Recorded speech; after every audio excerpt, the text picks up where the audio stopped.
Hey everyone, welcome to It's a Metal Thing Today, custom driveline loop for my 61 Ford Falcon Gasser. Let's do it.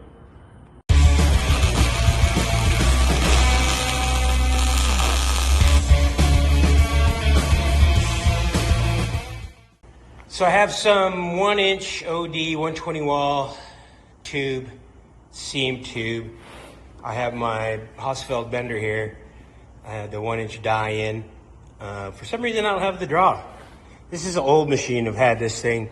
My father-in-law's, he bought it back in early 80s, late 70s, early 80s. It's been in the family for a minute.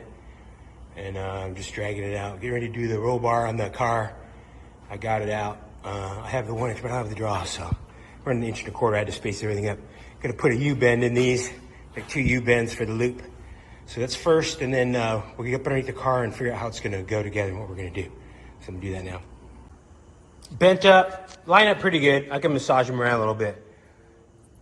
So it's big, obviously. I'm gonna have to cut it down, but it's a starting point. I need it to be this long for the leg on the bender to hold up to the, where the bender starts. This section here has to be long enough to reach here. So that's where we ended up. The driveline loop, according to NHRA, has to be a certain distance from the U-joint, the front U-joint. They don't want that thing banging around. And also too, I guess what happens, I've never seen it, but that driveline will drop down and it'll catch and like catapult the car. So you need a driveline loop on here. The NHRA rule book, I think it says something about 2 or 3 inch by 1/4 inch flat bar bolted to the car with 3/8 bolts. I think that's for, they make a generic or general kind of one-size-fits-all unit that a lot of people sell. I'm pretty sure this will meet their specifications or somewhere around there, but this is gonna look better. It'll still work. We'll see. If I have to address it later on, I will, but this is what I'm gonna do for now. I think it'll look good.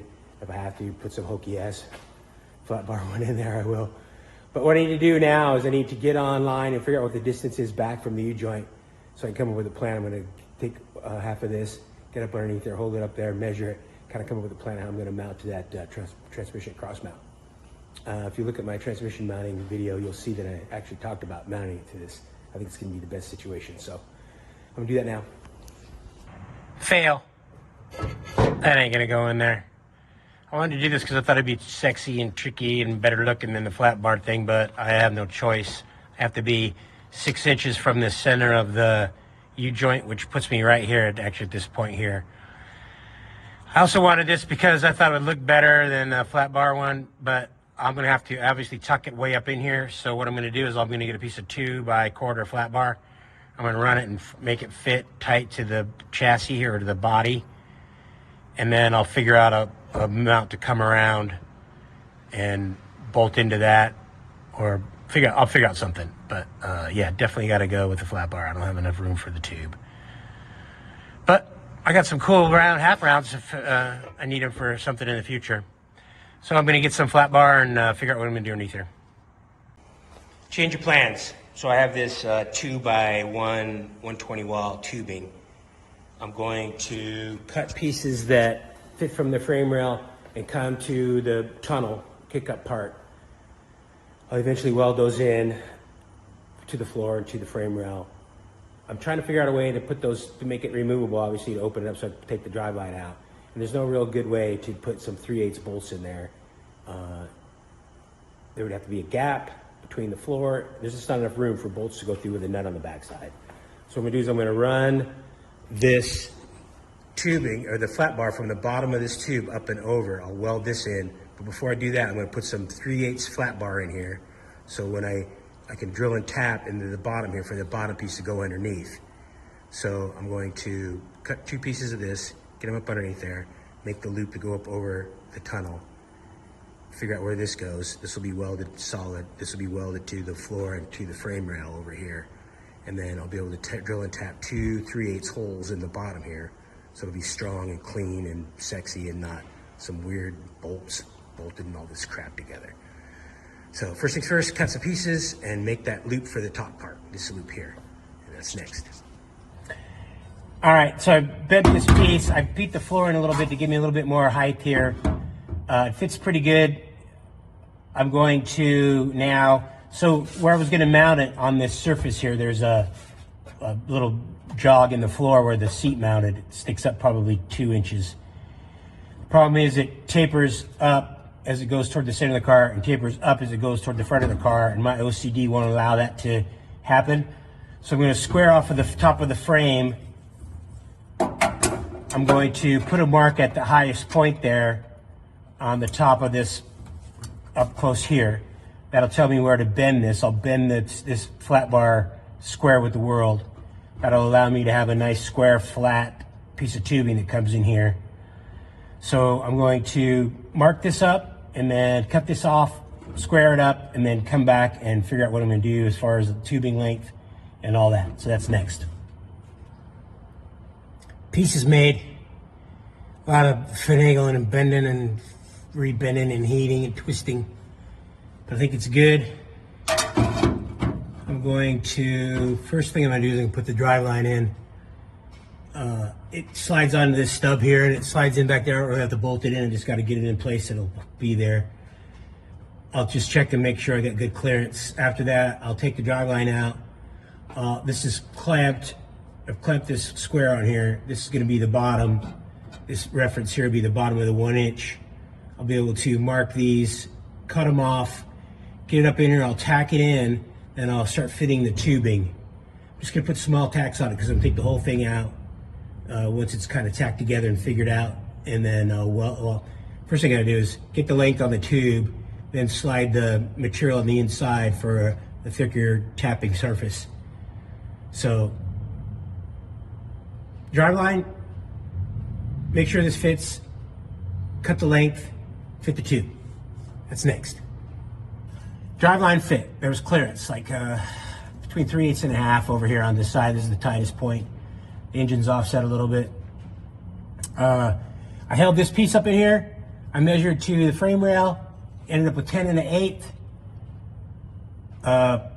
Took this, set this on the bench, put this on either side, tacked in this piece of 1 inch flat bar to keep everything on an even plane. I got some 3-inch angle iron that I cut.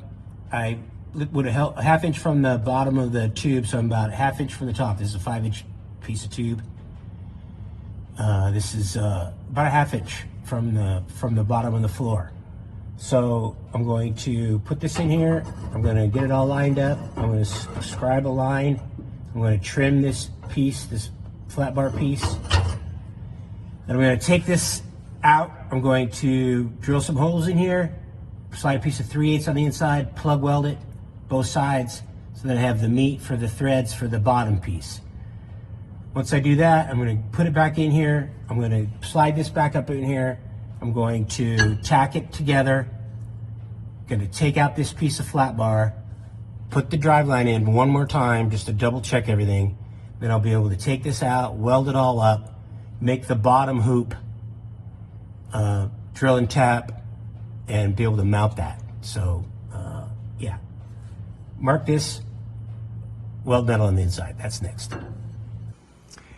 I have some 1.5 by 3/8 hot roll flat bar. I cut it 6 inches long. It's going to go inside here. I drill holes, just big enough holes to plug weld it. I take my file and I clean off the inside of the hole, get rid of the little spirals that are in there. Take this, put it on here like this, slide it in here like this, so the holes are covered. Don't want to stick past the end. And then you put pressure on the bottom. What I'll do is I'll hang a piece of tubing or something off of this. It holds that tight against there. When I start my weld, I start the weld off of on the tube, and I go into the center, and I just keep the heat in there and just slowly going around and filling it in. The plug weld is just to hold the metal in place. The actual strength is going to be, it's going to be metal on metal, so it's actually going to be pulling this way, this piece of metal on the inside. So the plug weld, yeah, it's good and it helps, but it's just basically helping to keep the metal in place while I drill and tap. Because once this thing's bolted in, it'll be basically like a nut on the backside of this thing. So yeah, I'm gonna do that next. It clears, but just. So I'm going to now make this bottom piece. So the plan is, I'm not gonna go very deep. It'll probably be about that deep. So what I'm gonna do is I'm gonna just measure this radius here lay it out on the flat bar, leave some long ends. I'll come in on like 6 or 8 inches. We'll figure out whatever that radius is. And I'll put 2 bends in it, guessing what the angle is gonna be. And then I'm gonna come down and heat this up and bend it around here and hopefully end up somewhere where it needs to be. So I'll make it work one way or the other. Maybe I'll get it the first time, let's see. Bottom strap done, pretty good. I'm happy with it. Drilled some, I don't know what those are. They're like 1/4-inch holes. Gonna transfer them into here for a pilot hole for the 5/16.